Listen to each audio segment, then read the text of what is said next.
Okay, this tutorial we're going to talk about using Stenscapes. Now, I'm aware that a lot of people have already seen demonstrations of Stenscapes on the TV, but you know that I don't have enough time to go in depth into anything, so I've been requested by a number of people to create a few little tutorial videos to help you. So in this tutorial video, we're going to be working with Stenscapes. I'm going to work with a range of Stenscapes over the next few tutorial videos, and I'm going to give you a little bit more in-depth sort of knowledge into how to put your scenes together and how to make really nice bits of artwork really simple. So today we're going to be doing the wolf Stenscape. A number of people have already seen this demo. I just want to spend a little bit more time talking about the composition, some of the simple techniques on how to put it together. We're going to be using one ink, which is the black ink, the soot black, so we only need one tool. And I'm going to teach you how to use the splodge away mat to get the best blending possible. Okay. What we're going to do first, we're going to apply a little bit of the black ink to the surface of the mat. Now it's going to look like I'm putting a lot on here, and I'm not. What's happening is the ink is sitting on the surface of Splodge Away. This is the big demonstrator model. It's 26 inches across, so we've got ample room to play with here. The ink sits on the surface, and what we're going to do is we're going to blusher that in. So as you can see, it's not beading, and that's the key. But once we blusher it in, this is where the magic starts happening. Splodge Away, basically underneath a microscope, is like a big bowl of spaghetti. It's full of holes, and it allows the ink molecules to sit in those sort of dimples, as we've coined them micro ink wells, and it holds it in place, and that's the key to getting super smooth blending. So we are going to take this, it's well used as you can see, it's covered in all sorts of colours. I'll just wipe it off so we don't get any contamination. And we're going to lean our tool backwards. So what I'm doing here is I'm working in slightly elongated circles, but before I take it straight on, we're going to take off some excess. And the reason we take the excess off is we don't want to drown your project.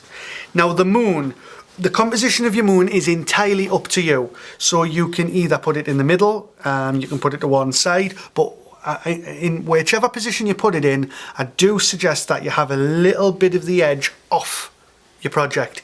It just allows you your brain to fill in the details, and it makes it look more like a moon. So we're going to keep our tool parallel to your project, and we're going to lean back, and we're going to move in these elongated circles, and we're going to take it over. Now as you can see, that's going on really smooth. Oh, there you go. I make mistakes as well, and what that was is I didn't push down hard enough on my moon, and when I took the sponge across it, it just slid a little bit. You don't have to worry about things like that. You can sort it out. Just stop what you're doing and reposition your moon and put it back again. So I'm now going to turn it around. Now the reason I want to turn it around is I want to work from the moon and out a touch, like so. Now when I come off it, I'm going to be working in little circles, but when I come off, I want to sort of keep the tool going round like so. I'll just move it forward a bit so you can see it a little bit better. So it's going to go like that, yeah? And that helps you get that lovely smooth blending. If we get any lines at this stage, you don't need to worry, and that's because we're going to cover it with something else a little bit later. So I'm going to pick up a little bit more of this ink up here, and I'm going to dab off the excess once again. You see, wherever you put it on Splodge Away, it will stay. It's not going to turn into a bead, it's not going to run off, it's not going to dry up. It's very pliable, allowing you to get loads of control when working with it. So we'll work off the moon in little circles. Notice how I'm turning it so it's parallel to the circle. Sometimes it's easier to turn your project around a touch, so we'll just turn that around a little bit.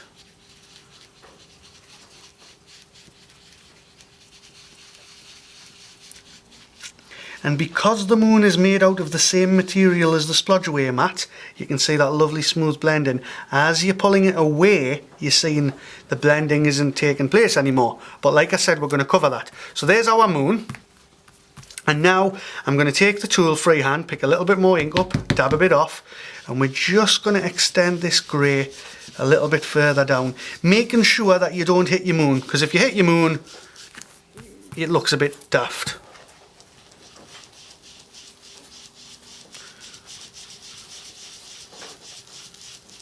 Take it back onto the splodge away mat and you can see that the colour blends really, really well.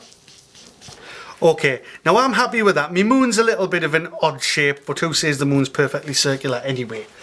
Okay, I'm going to pick up my tool now. This is the positive side of, sorry, your negative side of your mask. Your positive's around the outside, and your moon was a positive as well. But now we're going to use the main Stenscape, which is the negative. Now, little bit of advice for you when working with this. The best way to do it is to work off the sides. So don't get confused with the smaller bits. So say we got the positive for this bit.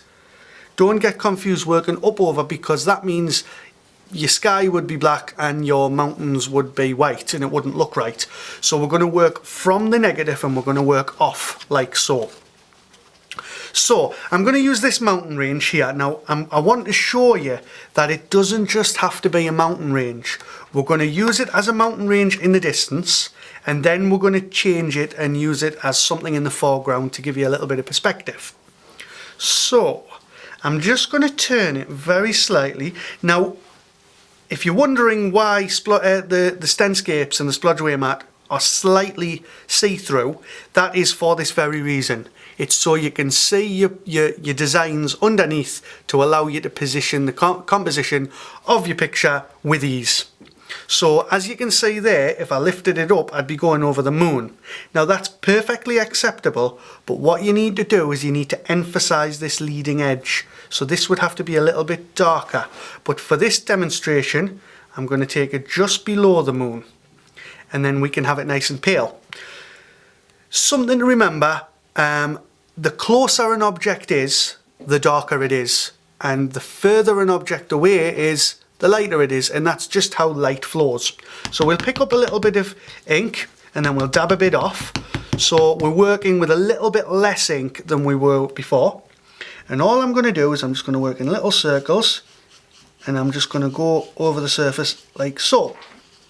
Remember not to get up this bit, and remember not to get down on this bit either. So it doesn't look like I've put much ink on, and to be honest, I haven't. And I'm just a little bit of flicking like so. Now, if you look here, if I'd done that, it would finish on a bit going up. And one of my little rules is always finish on a bit coming down. So I'm just going to move the Stenscape, and we'll just round here, just blend that in like so. And there you go, we've got a mountain range. That's the start of your mountain range. You don't have to worry about it. Bits like this, we can put another mountain range in behind it. Now, because it's going in behind, it has to be lighter, but only where it joins. So you can have it a little bit darker coming down, like this. And then as long as it lightens up to this point here, and is lighter than this mountain, it should look like it's behind. Do you see? So if I do it like that, you'll be able to see that there's your mountains coming down like that. Okay, the same mountainside that I was using before, I'm going to use right on this corner about, let's say here. And I'm going to turn this into a very close-up object like a cliff. So this is where we don't need to blend on the mat, because we want to flood this area with ink. We want to saturate it. So as you can see, I'm dipping the narrow side of the tool, putting a fair bit of pressure going down and allowing it to suck up all that ink. I'm doing it a little bit more than I would normally do it, and that's because this ink pad isn't the best. I've used a fair bit. So all I'm doing is taking it over this narrow side and blushing it around like so. Now, if you start seeing it going grey again, go back to your pad, pick up a little bit more and work it on.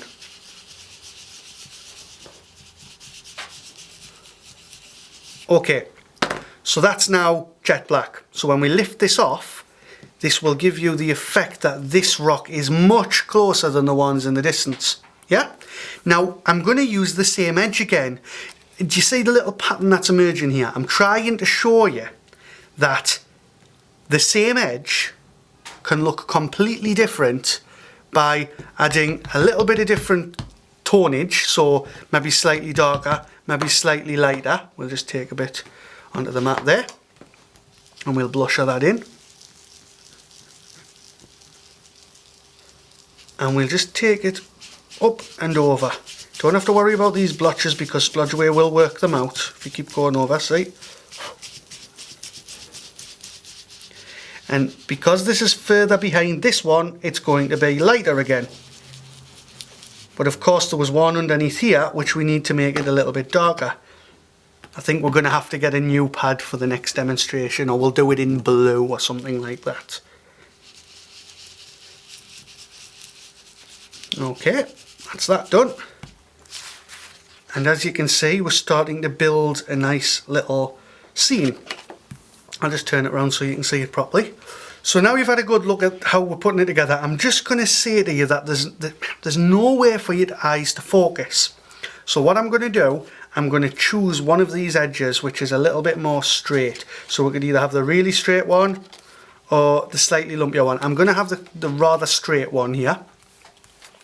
And I'm going to work it across like so. So all I'm going to do, pick up a little bit of ink off the mat, dab it down again, you don't want to saturate it, and I'm literally just going to work some ink over there. And this should give you a horizon to look at. So as you can see, there's a horizon. Now I've made a mistake and I've noticed it straight away, and I'll point it out. That's this rock here. You can see the horizon over it, so that instantly gets your mind to say, problem, that's not real.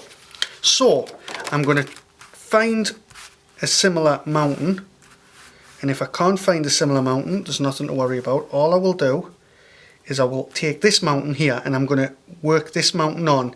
Now it's going to have to be lighter than this one and darker than this one. So we'll pick up a little bit of ink. I'll just add a little bit more.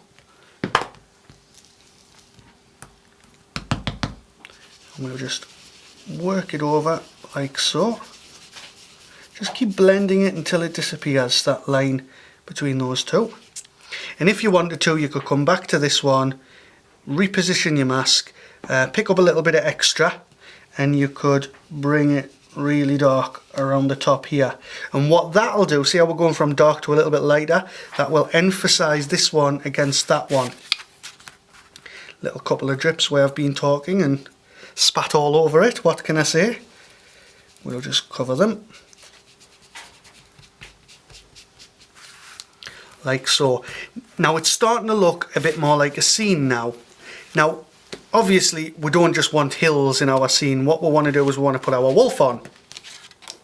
So this is where we need to work out where the wolf's going to stand. You could have your wolf standing down here looking up at the moon. You could have him behind here with just his head coming out.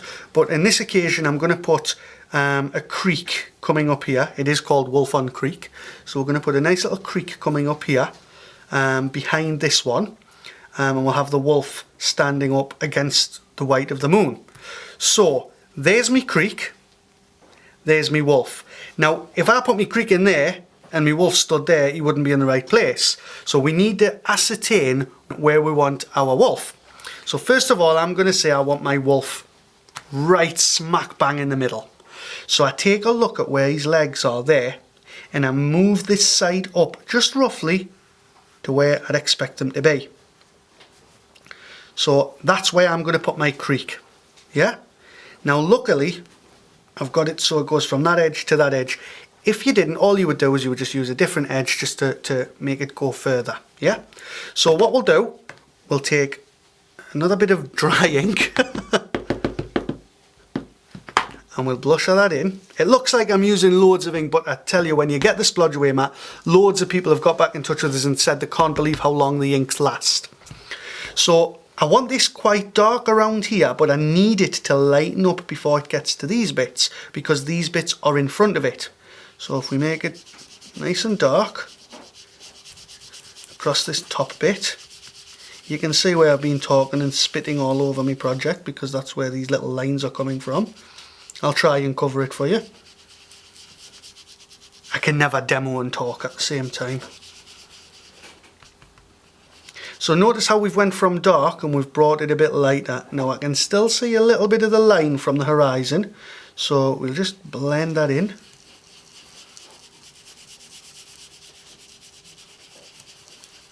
And we can go back in once again over here with this to darken it down a touch. Just going to take it straight from the pad. Dab it down a little bit just so we don't saturate. And we work this over like so. So there you go, you can see your scene starting to come together again. Few easy layers. It's very similar to the torn paper technique, but you're getting the added bonus of that super duper blending. Okay, now for the almost final bit. Now I'm going to pop my wolf there. Now what I want to see is I want to see a little bit of the creak behind his feet. Now the reason you do this is you want to trick the mind into thinking that there's layers of rock in front of his feet. If you had him just sitting on the top like that, it wouldn't look right. So you're going to trick the mind. So what we'll do, we'll go straight to our pad again. We don't need any blending capabilities because we're going to go jet black. Now we need to take this from jet black, and just before you get down to this creak bit here, you want to lighten it up so it's a little bit lighter than this, and that will give the impression that the wolf is standing on the rock and there's little bits of rock in front of the wolf. Now if you just do a little bit of extra blending with a little bit of ink first around the moon, that should get rid of the white halo off the moon. Now over time it does fade. You can start putting layers upon layers of black on. Normally when you're using a nice juicy ink pad, it goes on straight away.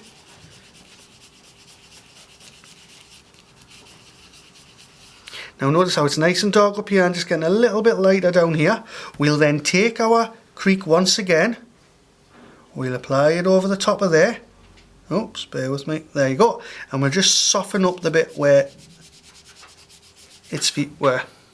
So then when we lift it off, your wolf is sitting perfectly in the place you want it. And all we need to do now is add a few trees. So the trees are really, really easy. I'm going to use, let's use the small tree. So I'm going to use the small tree and I'm going to position them here. So this area here is going to have trees on.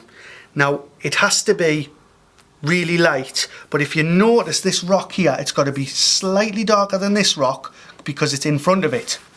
So remember, something closer, the darker the ink is. If you follow that rule, you should never have a problem. So I'm just going to very, very lightly just add some colour there. Now I'm going to move it along. I'm going to tilt it very slightly and I'm going to either move it up or down. And that's because you'll agree with us that no tree is identical. And if it is, it doesn't look right. So we'll just pick up a little bit more ink there. We're just going to have to darken it down a touch because you can see those mountains behind them. There you go, mountains have disappeared. We'll move it along a little bit. Maybe we'll have a tall one up here. We'll colour this one in. Now this line of the mountain we must get rid of, so we'll work that line out even. Now for the last bit, we're just going to go up a touch. We'll take off the excess on the mat and we'll literally just pull the colour down over like that, just across the top, like so. And what we're aiming to do is we're aiming once again to trick the mind into seeing, another big word, a plethora of trees. And there you go. So that's what trees put in. We're just hinting some trees there. Now on this side I might put a couple a little bit closer. So we'll apply some more ink.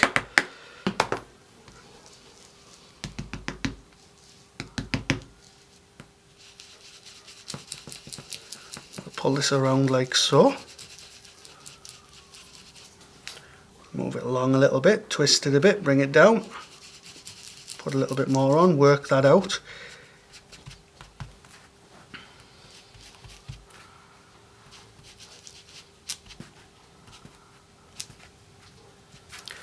And there you go. Now, notice how I sort of instantly went to correct it. If you see a problem, you can go freehand and you can literally just work it off like so.